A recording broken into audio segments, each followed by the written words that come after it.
एक छोटे से गांव के बाहर एक साधु ठहरा हुआ था। युवा साधु है, बहुत सुंदर है, बड़ा प्रतिभाशाली है, बड़ा प्रभाव है उसका।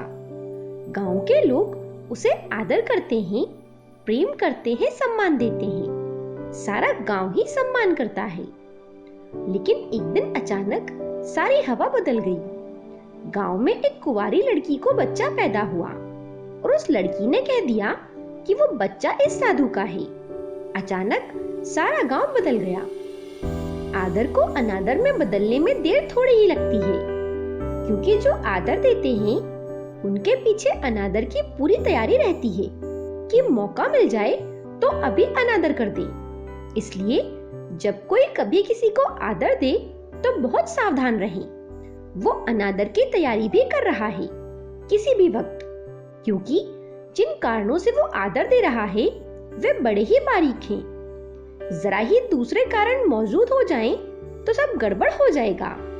इसलिए आदर देने वाले से हमेशा सावधान रहना चाहिए। वो अनादर भी कर सकता है। सारा गांव बदल गया। गांव उसके ऊपर टूट पड़ा। उसके झोपड़े में आग लगा दी। वो सुबह बाहर बैठकर धूप ले रहा था। ठंड के दिन थे। उसने पूछा कि मामला क्या है? तो जाकर लोगों ने कहा, मामला पूछते हो? और वो बच्चा उसके ऊपर पटक दिया और कहा कि मामला ये है, पहचानो, ये तुम्हारा बच्चा है। उसने कहा, इज इट सो? ऐसी बात है, बच्चा मेरा है। उसने उसे गौर से देखा, उसे कंधे से लगा लिया। वो रोता था, उसे समझाने लगा। गांव के लोग गाली गलौज करते हुए वापस लौट गए। फिर वो साधु भिक्षा मांगने निकला। कल तक बड़े बड़े लोग आकर कहते थे कि हमारे घर में पैर रख दें तो पवित्र हो जाए। उन्हीं लोगों ने दरवाजे बंद कर लिए। वो दरवाजे पर खड़ा है कि मुझे 2 रोटी मिल जाएं। उन्होंने कहा, आगे बढ़ जाओ और कभी भूल कर भी इस द्वार पर दोबारा छाया मत डालना। गांव के बच्चों की, लोगों की भीड़ उसके पीछे गालियां देती हुई, पत्थर फेंकती हुई चलने लगी। फिर वो उस दरवाजे के सामने पहुंचा जिसकी बेटी का वो लड़का था, और उसने उस दरवाजे के सामने आवाज लगाई कि कसूर मेरा हो सकता है इसका बाप होने में, लेकिन इसका मेरे बेटे होने में तो कोई कसूर नहीं हो सकता। बाप होने में मेरी गलती होगी, लेकिन इसकी तो कोई गलती नहीं हो सकती। कम से कम इसे तो दूध मिल जाए। वो लड़की द्वार पर खड़ी थी। फकीर को भीड़ में घिरा हुआ पत्थर खाते हुए देखकर उसके प्राण कांप गए। वो उस बच्चे को बचा रहा है। उसके खुद के माथे से खून बह रहा है। अब सच छुपाना मुश्किल हो गया। उसने अपने बाप के पैर पकड़कर कहा कि क्षमा करें, इस फकीर को तो मैं पहचानती भी नहीं। सिर्फ इसके असली बाप को बचाने के लिए मैंने इस फकीर का झूठा नाम ले लिया था। ये सुनकर उस लड़की का पिता आकर फकीर के पैरों पर गिर पड़ा और बच्चे को छीनने लगा और कहा, क्षमा कर दे। उस फकीर ने पूछा, लेकिन बात क्या है? बेटे को छीनते क्यों हो? लड़की के बाप ने कहा कि आप कैसे ना समझ हैं? आपने सुबह ही क्यों नहीं बताया कि ये बेटा आपका नहीं है? अब आप छोड़ दें, ये बेटा आपका नहीं है, हमसे भूल हो गई। वो फकीर कहने लगा, इज इट सो? बेटा मेरा नहीं है, पर तुम ही तो सुबह कहते थे कि तुम्हारा है। अब तुम जब बोलते हो कि नहीं है मेरा, तो नहीं होगा। लेकिन लोग कहने लगे, तुम कैसे पागल हो? तुमने सुबह कहा क्यों नहीं कि बेटा तुम्हारा नहीं है? तुम इतनी निंदा और अपमान झेलने को राजी क्यों हुए? वो फकीर कहने लगा, मैंने तुम्हारी कभी चिंता नहीं की कि तुम क्या सोचते हो। तुम आदर देते हो कि अनादर, तुम श्रद्धा देते हो या निंदा।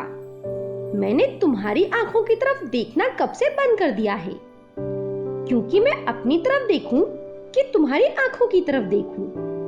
और जब तक मैंने तुम्हारी तरफ देखा, तब तक अपने को देखना मुश्किल था, क्योंकि तुम्हारी आंख तो प्रतिपल बदल रही है और हर आदमी की आंख अलग है। ये हजार हजार दर्पण हैं, मैं किस किस में झांकूं? मैंने अपने में ही झांकना शुरू कर दिया है। अब मुझे फिक्र नहीं कि तुम क्या कहते हो। अगर तुम कहते हो बेटा मेरा, तो ठीक है, किसी का तो होगा ही, मेरा ही सही। अब तुम कहते हो नहीं है, तुम्हारी मर्जी, नहीं होगा मेरा। लेकिन मैंने तुम्हारी आंखों में देखना बंद कर दिया है। और वो फकीर कहने लगा, मैं तुमसे पूछता हूँ कि कब वो दिन आएगा कि तुम दूसरों की आंखों में देखना बंद करोगे और अपनी तरफ देखना शुरू करोगे। अपनी तरफ ना देखने और दूसरों की ही लगातार दृष्टि रखने में ही तो सब गड़बड़ हुए जा रहा है। अगली कहानी। एक सन्यासी ईश्वर की खोज में निकला हुआ था और एक आश्रम में जाकर ठहरा। 15 दिन तक उस आश्रम में रहा, फिर ऊब गया। उस आश्रम का जो बूढ़ा गुरु था, वो कुछ थोड़ी सी बातें जानता था, रोज उन्हीं को दोहरा देता था। फिर उस सन्यासी ने सोचा, ये गुरु मेरे योग्य नहीं है, मैं कहीं और जाऊं। यहाँ तो थोड़ी सी बातें हैं, उन्हीं को दोहराना है। कल सुबह मैं इस आश्रम को छोड़ दूंगा, ये जगह मेरे लायक नहीं है। लेकिन उसी रात एक ऐसी घटना घटी कि फिर उस युवा सन्यासी ने जीवन भर वो आश्रम नहीं छोड़ा। रात भर में ऐसा क्या हो गया? रात एक और सन्यासी मेहमान हुआ। रात आश्रम के सारे मित्र इकट्ठे हुए, सारे सन्यासी इकट्ठे हुए उस नए सन्यासी से बातचीत सुनने के लिए। उस नए सन्यासी ने बड़े ज्ञान की बातें कही, उपनिषद की बातें कही, वेदों की बातें कही। वो इतना जानता था, इतना सूक्ष्म उसका विश्लेषण था, ऐसा गहरा उसका ज्ञान था कि 2 घंटे तक वो बोलता रहा। सबने मंत्रमुग्ध होकर सुना। फिर इस युवा सन्यासी के मन में हुआ, गुरु हो तो ऐसा हो, इससे कुछ सीखने को मिल सकता है। लेकिन वो बूढ़ा गुरु चुपचाप बैठा रहा, उसे कुछ भी पता नहीं। युवा सन्यासी ने सोचा, ये ज्ञान की बातें सुनकर बूढ़े गुरु के मन में बड़ा दुख होता होगा, पश्चाताप होता होगा, ग्लानि होती होगी कि मैंने कुछ न जाना और ये अजनबी सन्यासी बहुत कुछ जानता है।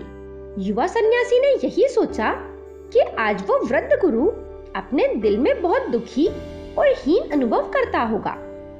तभी उस आए हुए नए सन्यासी ने बात बंद की और बूढ़े गुरु से पूछा कि आपको मेरी बातें कैसी लगी। बूढ़ा गुरु खिलखिलाकर हंसने लगा और कहने लगा, तुम्हारी बातें मैं 2 घंटे से सुनने की कोशिश कर रहा हूँ, तुम तो कुछ बोलते ही नहीं हो, तुम तो बिल्कुल भी नहीं बोलते हो। वो सन्यासी बोला, 2 घंटे से मैं बोल रहा हूँ, आप पागल तो नहीं हैं और आप मुझसे कह रहे हैं कि मैं बोलता नहीं हूँ। गुरु ने कहा, हाँ, तुम्हारे भीतर से गीता बोलती है, उपनिषद बोलता है, वेद बोलता है, लेकिन तुम तो जरा भी नहीं बोलते हो। तुमने इतनी देर में एक शब्द भी नहीं बोला। एक शब्द तुम नहीं बोले, सब सीखा हुआ बोले, सब याद किया हुआ बोले, जाना हुआ एक शब्द भी तुमने नहीं बोला। इसलिए मैं कहता हूँ कि तुम कुछ भी नहीं बोलते हो, तुम्हारे भीतर से किताबें बोलती हैं।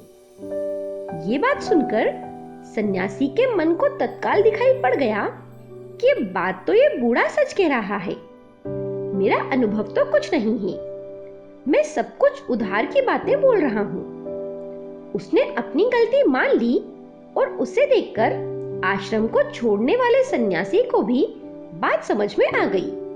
इसके बाद उसने भी अपना जीवन गुरु के चरणों में समर्पित कर दिया।